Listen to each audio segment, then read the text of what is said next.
this week. However, there are a couple of surprises in there. The first is that contrary to Trump's original Truth Social post, the MOU does not in fact oblige Iran to immediately or totally open the Strait of Hormuz.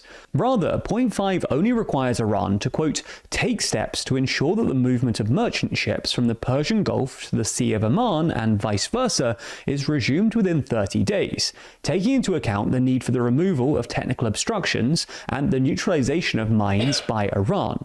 Nor does the most insane, like, short-term outcome of this text is that when Israel inevitably causes the MOU to be invalidated because they cannot stop molesting Lebanon, that Iran positions America against Israel and allows their own ships to continue going out to China or whatever while the U.S. blockade is down. So we might actually reach a like several weeks where Iran just keeps sending out its oil and America doesn't stop them because America is desperately trying to get Iran to re-agree to the MOU. Like, this might end up working even better for Iran and worse for us because Israel's already looking to worsen the deal. MOU specifically prohibit Iran from imposing tolls or service fees of some sort on the Strait of Hormuz, only that it takes steps to bring traffic back to its pre-war volume. Second, while we always knew there was going to be some sort of sanctions relief involved, the US has agreed some pretty striking measures. Point 7, for instance, states that the United States commits to ending all types of sanctions currently facing the Islamic Republic of Iran. Point 11 also states that the United States undertakes that, in the light of the progress of negotiations towards a final agreement, frozen or restricted funds and assets of the Islamic Republic of Iran will be released and made fully available. Obviously, much still depends on progress in further negotiations, but the fact that the US has, in principle, agreed to withdraw effectively all sanctions on Iran... Could there feasibly be a timeline where America goes to war against Israel? I mean, that sounds absolutely insane. I guess I just don't really know what we're supposed to do if Israel just insists on violating the MOU over and over and over and over and over again, and Israel just will not let global peace reign no matter what. I don't think America will do it, but I don't know what America can do, you know? Nonetheless represents a pretty massive concession. The third and final bit worth mentioning is point 14. It's interesting, too, because, like, the specifics of Vance's rhetoric in his New York Times opinion interview suggests that he is trying to pressure Netanyahu into giving it up. And I don't know if that's going to work. Listen to this. Do I think that there are maybe, I don't know if Bibi thinks this, but do I think there are people within Israeli society who would like to turn Iran into Libya, basically a failed state with 90 million people? Probably, but I don't know that Bibi wants that. I've actually never had that conversation with him. It would be an interesting conversation to have. I'll tell you right now, is Iran turning into a Persian Libya good for the United States of America? Absolutely not. Do I think that there are maybe... Like, he's lying here. Netanyahu has said very openly how he feels about this, but he's trying to give Netanyahu an out. Like, hey, man, we're going to pretend we're going to do the bad boyar, good czar thing, okay? We're going to pretend that it's just your advisors giving you bad info. They do this with Trump. When Republicans criticize Trump, they do this with him too. They say, well, we think Trump is getting bad information from the people around him. They don't attack Trump directly. He's doing it right now with Netanyahu. He's essentially saying, Netanyahu, back the fuck off. We'll pretend this isn't your fight, you know? Which states that the final agreement will be approved through a binding resolution of the UN Security Council. For those of you who don't know, the Security Council is the only UN body that can impose binding decisions on its 193 member states. The Security Council has 5 permanent members: China, France, Russia, the United Kingdom, and the United States, who are collectively known as the P5, as well as 10 other non-permanent members who rotate on 2-year terms.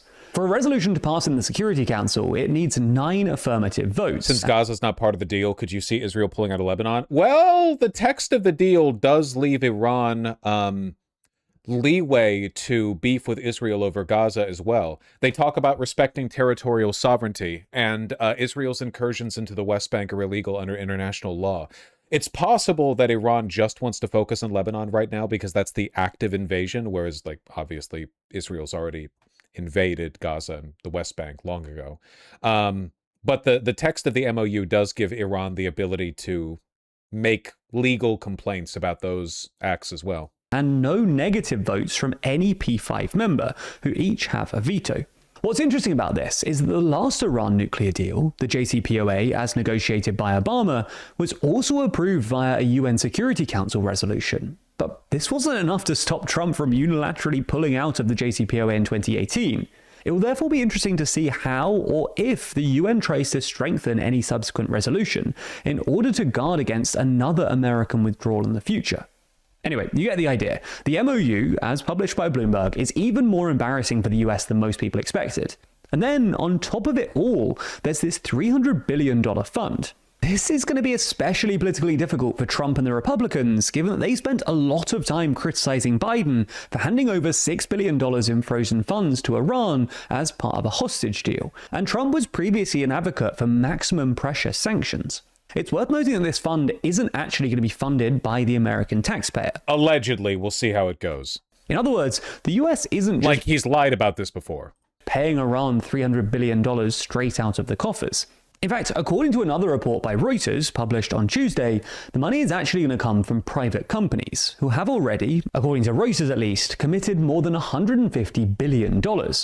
National governments will apparently do certain things to encourage investment, like securing loans, establishing credit lines, or maybe even directly financing reconstruction for sites damaged by the war. But the bulk of the actual investment is expected to come from the private sector. In some sense, this fund is trying to fix a long-standing problem for Iran, and especially Iranian moderates, namely that historically, sanctions relief hasn't worked as well as expected. For context, in previous negotiations between Iran and the West, the Iranians have essentially offered concessions on their nuclear program in exchange for sanctions relief. This gambit was especially popular with Iranian moderates, who hoped that sanctions relief would encourage massive foreign investment in Iran, which would help Iran build economic and eventually political relationships with the rest of the world. Unfortunately for the moderates, this never really happened, in large part because there was just too much uncertainty. Private investors didn't really understand how the sanctions worked and were very worried about falling foul of them. And there was always some anxiety that they'd be reimposed later down the line, which, to be fair, is exactly what happened in 2018. This is a phenomenon known in the literature as sanctions over compliance, and it became a real problem for Iranian moderates because it lent credence to the hardliners' arguments that sanctions relief wasn't worth. When the sanctions are gone, Tehran's going to be flooded with Western tourists. Oh, yeah. And I can't wait. I can't wait to go to Tehran. And Iran should thus give up on negotiations. Anyway, if this fund can actually get money flowing into Iran, it could be lucrative. Iran has some incredible untapped economic potential. Before the war, Iran's total GDP was sitting at a mere $400 billion or so, but its oil and gas reserves alone are roughly equivalent to those of Saudi Arabia, a commodity-based economy with a GDP of about $1.4 trillion, while its population is about as large and educated as that of Turkey, a non-commodity economy with a GDP of about $1.6 trillion. The point we're trying to make is that with sufficient foreign investment and an even moderately competent government, Iran's economy could multiply in size, and this would be great news for both ordinary Iranians and the wider region. The latest issue of our magazine is out now. Incredible stuff. Incredible stuff. Now, in terms of the $300 billion investment fund that's being discussed, hey, Graham, what are your thoughts on that? And then in a sort of separate... My thoughts are that rebuilding Iran with the people in charge today a bit problematic for me. The Marshall Plan, we rebuilt Germany, but the Nazis were no longer in charge. So we'll see where this goes. I'm open-minded to the deal. I haven't seen the details, but at the end of the day, pursuing an end to Iran's nuclear ambitions through diplomacy makes sense to me. Trying to end their desire to be the largest state sponsor of terrorism through diplomacy. He seems deflated. Yeah, I wonder how he's going to thread this needle. Like, I wonder what side he's going to take when it becomes increasingly clear that Iran's not going to tolerate Israel remaining in Lebanon. It's already happening, by the way. It's not just talk. As of 40 minutes ago, Iran delegation suspends Switzerland trip over Lebanon attacks. Iran's negotiating delegation suspended its trip to Switzerland because of continuing Israeli attacks in southern Lebanon. Remember, the Memorandum of Understanding is only creating a 60-day ceasefire during which final details are meant to be established. The source said the delegation had been preparing to travel for the first round of talks under the 60-day negotiating process before deciding to suspend the trip. Tehran had informed the American side and mediators that the Lebanon file was central to the negotiations and to whether they would continue or be suspended. The source said Tehran had warned that continued Israeli operations and attacks 10 kilometers inside Lebanese territory constituted a flagrant violation of the first clause of the Memorandum of Understanding and Framework Agreement. Whew! It's crazy how bloodthirsty they are, man. Israel can't even pretend to stop for 60 days. They can't even pretend. They can't even pretend. It's crazy. Like, not even... Their population is so bloodthirsty that they would fucking implode. They would implode if they were just given... Like, just 60 days of not molesting Lebanon. But they couldn't... They can't do it. They can't do it. Death gooners. Wikipedia is updated to declare Iranian victory, and I think that's beautiful. All right, Wikipedia, I've given you money before. Where has it been updated to, right side? There's a lot of stuff on the right side. Oh, here we go. Yeah, result, Iranian victory. Islamabad memorandum, regime change failure, Strait of Hormuz. Yeah. It was strategic victory before, and they changed it to not be qualified. Yeah, no, because it's not just a strategic victory. It is a victory on all fronts. It's not like Vietnam, where Vietnam lost in every engagement. Not every, but you know what I mean. But America lost in the sense that we failed to achieve our objectives. In this case, Iran has won on every front. They are getting everything they wanted. This would be like if the USA dropped 2 nukes in Japan, then gave them Hawaii. Yes. Yeah, seriously. Man, I wonder if there's any more information on Tehran canceling their trip to Switzerland. This is from 3 minutes ago, Al Jazeera English.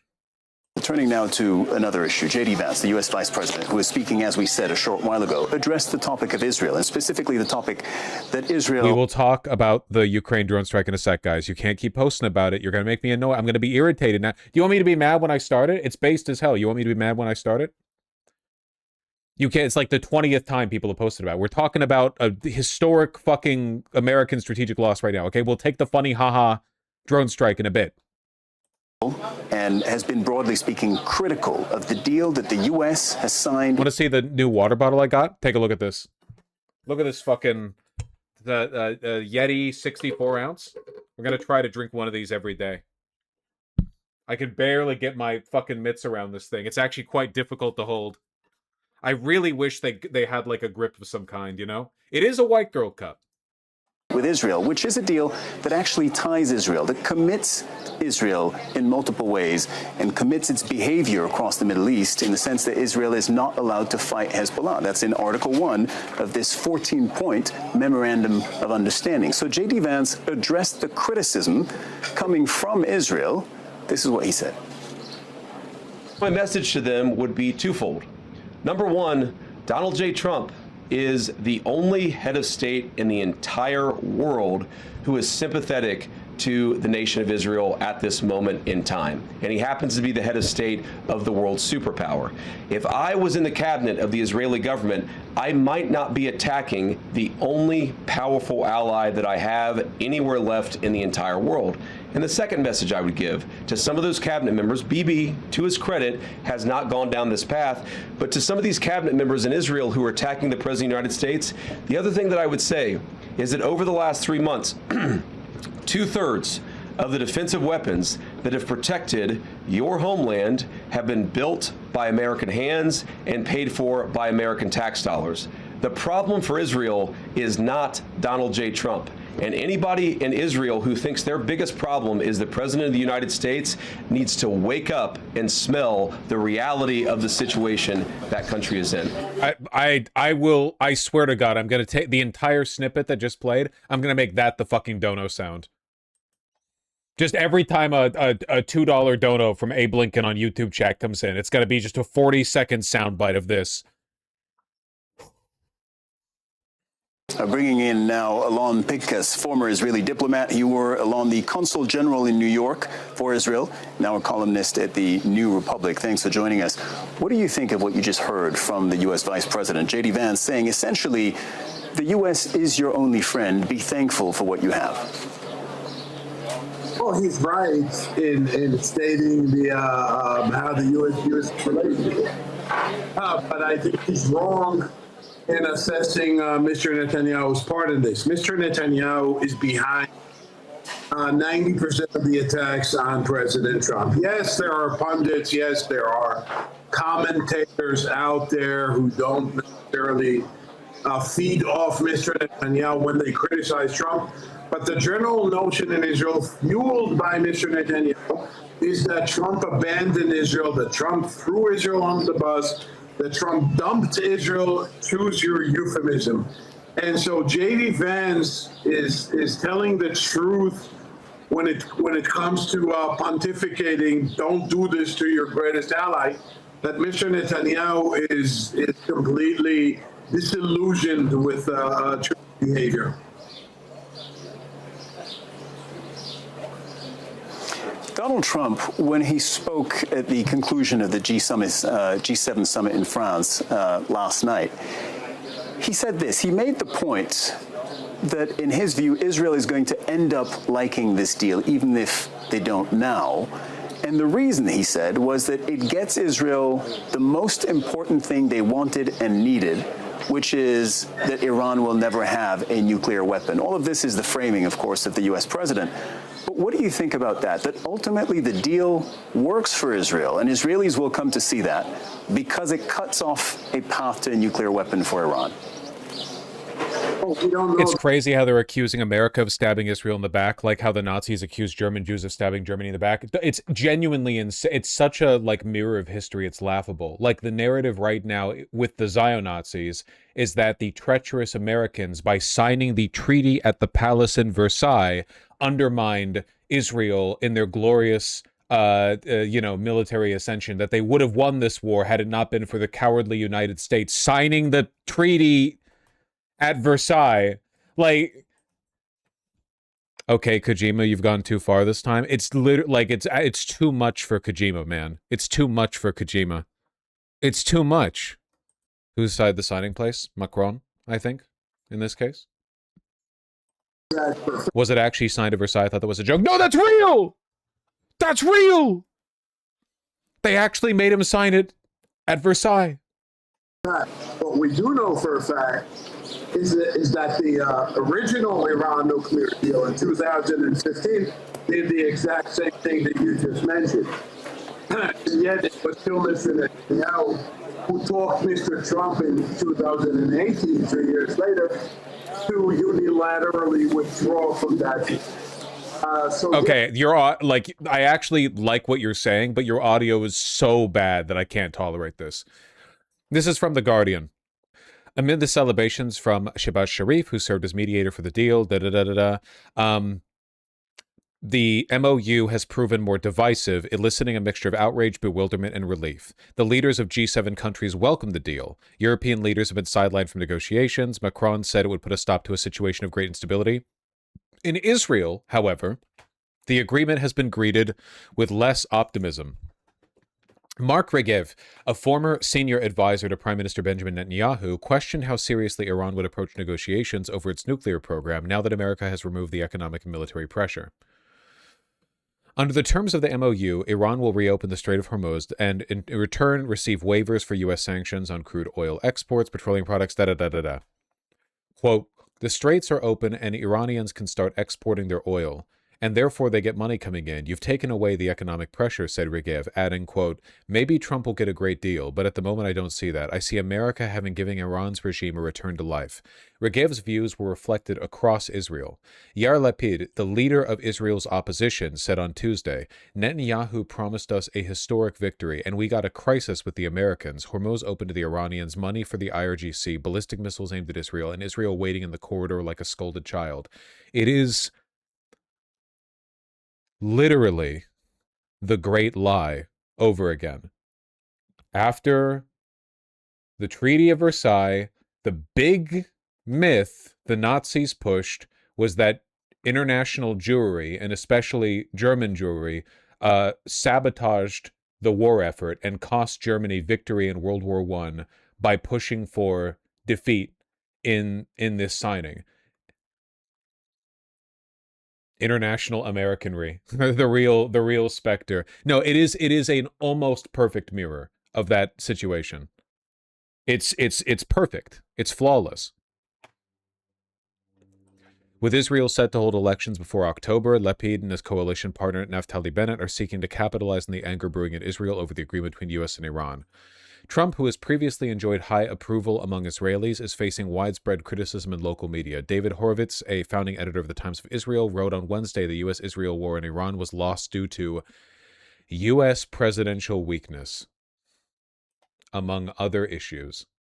Netanyahu's Likud party, apparently aware of the cooling views on the U.S. president, has reportedly scrapped plans to highlight the prime minister's close ties with Trump in its upcoming election campaign. You know what this means, don't you? Netanyahu and his opponents are all going to be competing to who can posture the most against America's quote-unquote backstabbing here. It's pretty wild. Oh, this is the myth? Yeah, the stab in the back myth. Or the Dolchstoß legend. Dolchstoßlegende. Legende, whatever. Is an anti-Semitic and anti-communist conspiracy theory that was widely believed and promulgated in Germany after 1918. It maintained the Imperial German Army did not lose World War I on the battlefield, but was instead betrayed by certain citizens on the home front, especially Jews, revolutionary socialists who fomented strikes and labor unrest, and Republican politicians who had overthrown the House of Hohenzollern in the German Revolution of 1918 to 1919. We're seeing it brew again, lads. The skies over Israel are now clear.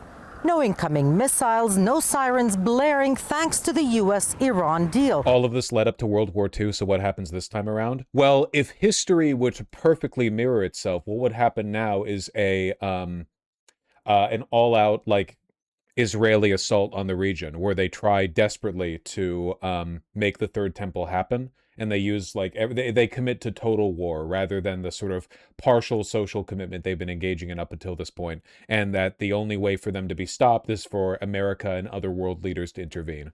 That would be like the perfect mirror. The perfect mirror would be that.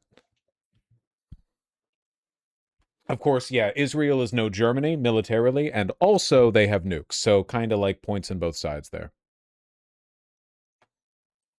But there are no celebrations in Israel, and it's not just because the government is against any deal with Iran. For one, Israel was shut out of the negotiations. The deal also ends the war in Lebanon, something Israel outright rejects. Its forces now occupy 20% of the country, demolishing entire villages in the south. And Prime Minister Benjamin Netanyahu says his troops will not withdraw from Lebanon or abandon the occupation there in Syria or Gaza. I want to make it clear, we will remain in these security zones for as long as necessary to protect our... Wait, are you saying Israel's now stronger than Nazi Germany?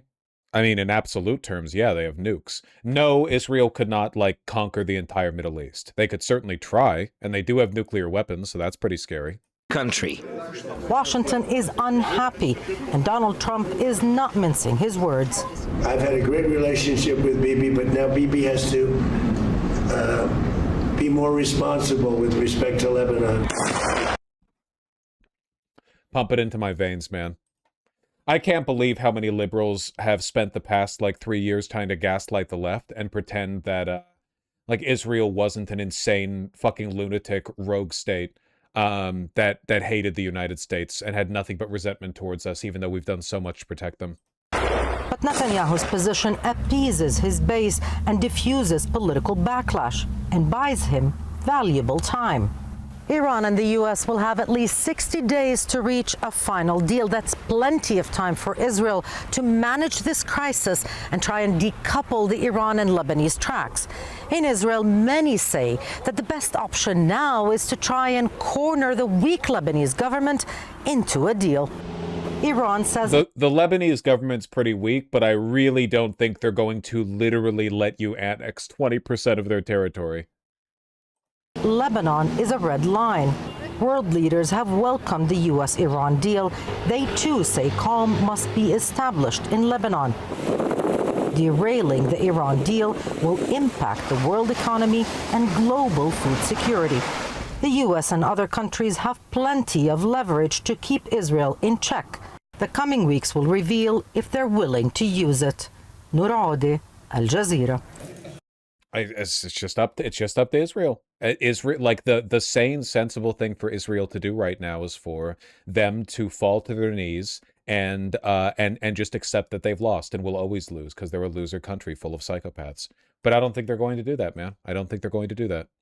Just to be a devil's advocate, Vosh, would you say the U.S. has also saved Egypt, Jordan, and other Arab states from Israel in the past? How is that devil's advocate? Yeah. We've forced Israel after the 6-Day War, after the invasion of Lebanon. We've forced Israel to back off before. It's just that like we've only taken half measures. If we assume Israel happened, no matter what, like the Nakba happened, Israel was established, like at multiple points, we should have realized what the writing on the wall was, and we should have crushed Israel. The American government back in the 1960s, 1970s, 1980s had plenty of time and plenty of opportunity, especially before they got their fucking hands on nukes, to just say, sorry, Israel, you're actually fucking crazy. We're just going to do to you what we have done to many countries around the world that we have that we consider inconvenient in some form or another. We're just going to, you know, keep you on a very short leash and do a coup. But it's too late. They got nukes. I don't think it was justifiable to the last few decades. Dog, Israel was founded with a ethnic cleansing, and then they fucking invaded Egypt. Israel invaded Egypt. They threatened the fucking... They threatened the goddamn Suez Canal, man. They've always been psychopaths. They're fucking crazy. It's a nation born in blood. No, like from literally from like beginning to end. It's the whole reason they exist.